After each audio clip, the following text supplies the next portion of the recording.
ಇವಾಗ ನಮ್ಮ ಭಾರತದಲ್ಲಿ ಅತಿ ಹೆಚ್ಚಾಗಿ ಬ್ರೆಸ್ಟ್ ಕ್ಯಾನ್ಸರ್ಸ್ ಕಂಡು ಬರ್ತಾ ಇರೋದು, ಅದರಲ್ಲೂ ಮೆಜಾರಿಟಿ ಬ್ಯಾಂಗ್ಳೂರು. ಬ್ಯಾಂಗ್ಳೂರಲ್ಲಿ ಹಾಗಾದರೆ ಎಷ್ಟು ಪಾಪ್ಯುಲೇಷನ್ ಇದೆ? 1.5 crore ಪಾಪ್ಯುಲೇಷನ್ ಇದೆ. ಹಾಗಾದರೆ ಔಟ್ ಆಫ್ ಇಟ್ ವುಮೆನ್ ಎಷ್ಟಿದ್ದಾರೆ? 160 lakhs ಇದ್ದಾರೆ ಅಂತ ಕೌಂಟ್ ತಗೊಳ್ಳುವ ಅಂದಾಜಿಗೆ.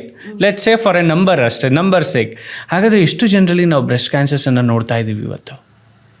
ನಾವು ನೋಡೋಕ್ಕೆ ಹೋದರೆ leading cause for cancer in the female urban population is breast cancer and lung cancer. These two are the leading causes. ಈಗ ಬ್ರೆಸ್ಟ್ ಕ್ಯಾನ್ಸರ್ ನಾವು ನೋಡೋದು, it can be in any reproductive age group ಹೆಂಗಸರಲ್ಲಿ.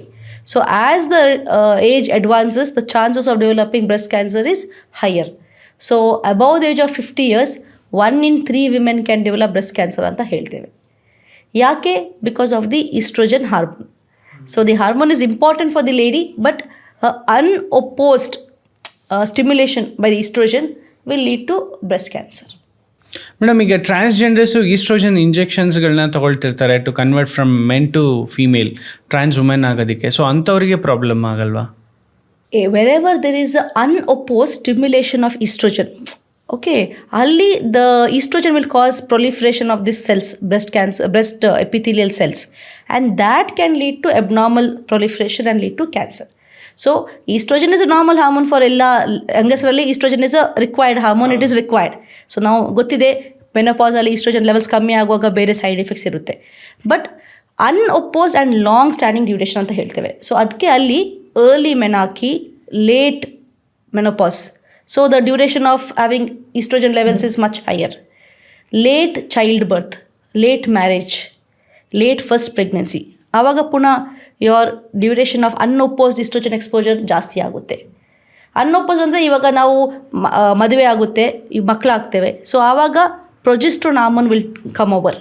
Progesterone hormone is a hormone of the pregnancy. ಆ hormone ಬರುವಾಗ oestrogen levels ಕಮ್ಮಿ ಆಗುತ್ತೆ. So ಆವಾಗ this gives you a little protective effect. So when it is a unopposed oestrogen level, ಆವಾಗ the chances of developing breast cancer are higher. Then there are other factors like your genetic factors. ಅಲ್ಲಿ BRCA1, BRCA2 ಅಂತ ಹೇಳ್ತೇವೆ. ಎಲ್ಲರೂ ಜೋಲಿ effect ಅಂತ ಕೇಳಿರ್ಬೋದು. ನಮ್ಮ Angelina Jolie, the western Hollywood star, ಅವ್ರ ತಾಯಿಯಲ್ಲಿ she had develop breast cancer. So ಆ ತಾಯಿಯಲ್ಲಿ ಅವ್ರ ತಾಯಿಗೆ ಚೆಕ್ ಮಾಡುವಾಗ ಆ BRCA1 ಮ್ಯೂಟೇಷನ್ ಪಾಸಿಟಿವ್ ಇತ್ತು. ಈ BRCA ಮ್ಯೂಟೇಷನ್ ಪಾಸಿಟಿವ್ ಇದ್ದರೆ ಅವರ ಆಫ್ ಸ್ಪ್ರಿಂಗ್ಸಲ್ಲಿ ಬ್ರೆಸ್ಟ್ ಕ್ಯಾನ್ಸರ್ ಬರೋ chances almost 10 to 15%, ovarian cancer ಬರೋ ಚಾನ್ಸಸ್ ಆಲ್ಮೋಸ್ಟ್ 10 to 20%. ಸೊ ಅವರು ಅದಕ್ಕೆ ಪ್ರೊಫೈಲಾಕ್ಟಿಕ್ ಆಗಿ ಅವರು ಎರಡು ಬ್ರೆಸ್ಟನ್ನು ತೆಗೆದ್ರು. ಹಾಗೆ ರಿಡಕ್ಷನ್ ಓವೇರಿಯನ್ ಸರ್ಜರಿ ಮಾಡಿದರು ಆಂಜಲಿನಾ ಜೋಲಿ. ಆದ ನಂತರ it came in the papers, ಎಲ್ಲ ಡಿಜಿಟಲ್ ಎಲ್ಲ ಬಂತು. Everybody became aware of this something called as BRCA1, BRCA2 genetic mutation. So this is something which we cannot change. It is there inherent in your body. You can change. It's because of your genes. ಅದು change ಮಾಡೋಕ್ಕಾಗಲ್ಲ. But ಅಲ್ಲಿ ನಾವು regular screening recommend ಮಾಡ್ತೇವೆ. Then again atypical ductal hyperplasia ಅಂತ ಹೇಳ್ತೇವೆ. ಇದು ಇದ್ರೆ ಕೂಡ again chances of developing breast cancer are higher.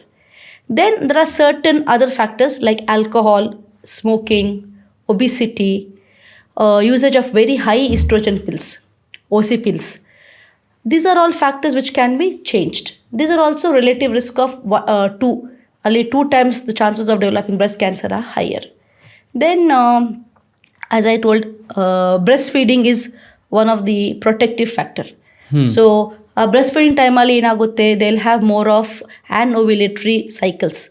Estrogen level ಕಮ್ಮಿ ಇರುತ್ತೆ, progesterone level ಸ್ವಲ್ಪ ಜಾಸ್ತಿ ಇರುತ್ತೆ. So, there it gives some protection.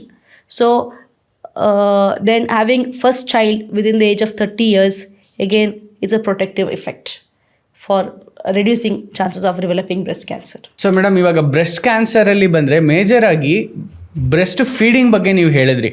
Breast feed ಮಾಡ್ದಲೇ ಇದ್ದರೆ it is a major cause ಅಂತ ಹೇಳಿ. Minimum at least 1 year 1.5 year breast feed ಮಾಡಿದ್ರೆ it is a healthy. Breast cancer ಮುಂದೆ ಸಂಭವ ಆಗುವ ಚಾನ್ಸಸ್ ಭಾಳ ಕಡಿಮೆ ಅಂತ ಹೇಳಿದ್ರಿ. ಬಟ್ ಎಷ್ಟೋ ಜನರಿಗೆ ಮಕ್ಕಳೇ ಆಗಿರಲ್ಲ, ಬ್ರೆಸ್ಟ್ ಫೀಡಿಂಗ್ ಮಾಡೋ ಸಂದರ್ಭನೇ ಬಂದಿರಲ್ಲ, ಆದರೂ ಕೂಡ ಅಂಥವರಲ್ಲಿ ನಾವು ಬ್ರೆಸ್ಟ್ ಕ್ಯಾನ್ಸರ್ನ ಕಾಣ್ತಾ ಇದ್ದೇವೆ.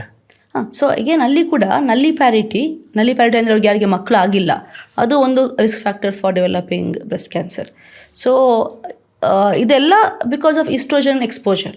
ಆ ಲಾಂಗ್ ಅನ್ಒಪೋಸ್ಡ್ ಈಸ್ಟ್ರೋಜನ್ ಎಕ್ಸ್ಪೋಜರ್ ಇದ್ದರೆ ಅದು ಕಾನ್ಸ್ಟೆಂಟ್ ಆಗಿ ಸೆಲ್ ಸ್ಟಿಮ್ಯುಲೇಟ್ ಮಾಡಿ it can go abnormal proliferation and it can lead to cancerous growth.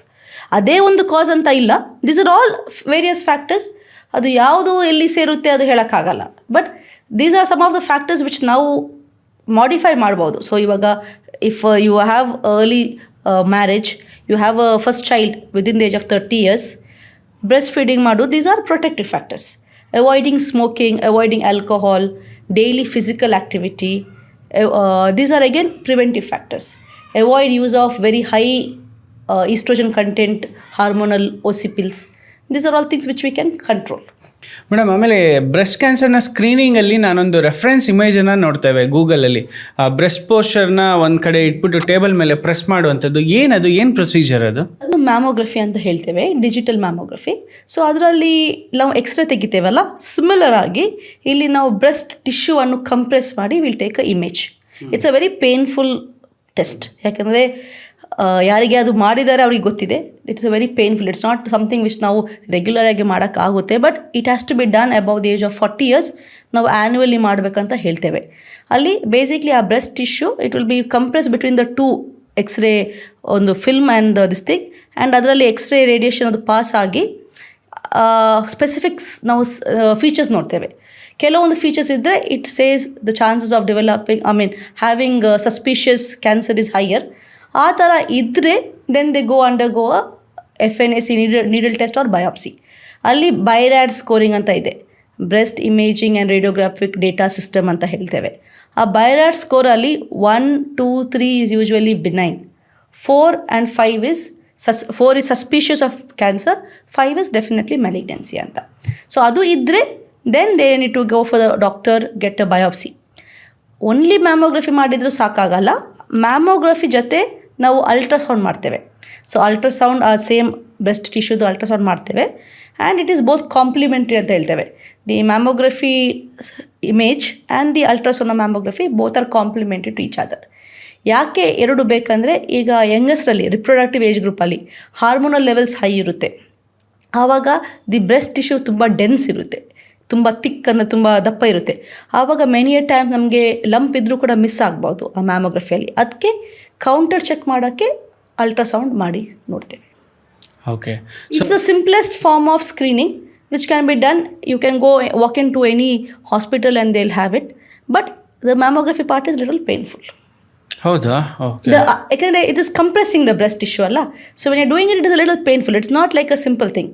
If any tissue you are pressing, it has to be compressed between the two films and then they do the films.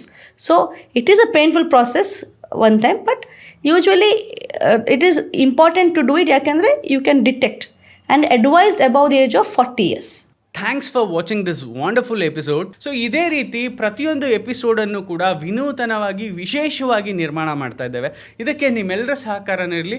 ತಪ್ಪದೇ subscribe ಮಾಡಿ Kannada podcast. ಹಾಗೆ ಈ video ನಿಮಗೆ ಇಷ್ಟ ಆದರೆ miss ಮಾಡದೆ share ಮಾಡಿ, and don't miss to like our episodes. Thanks for watching. Subscribe ಮಾಡಿ ಆ್ಯಂಡ್ ಬೆಲ್ ಐಕಾನ್ನ ಕ್ಲಿಕ್ ಮಾಡಿ so that every episode is gonna be notified. Keep watching. Spread smile forever.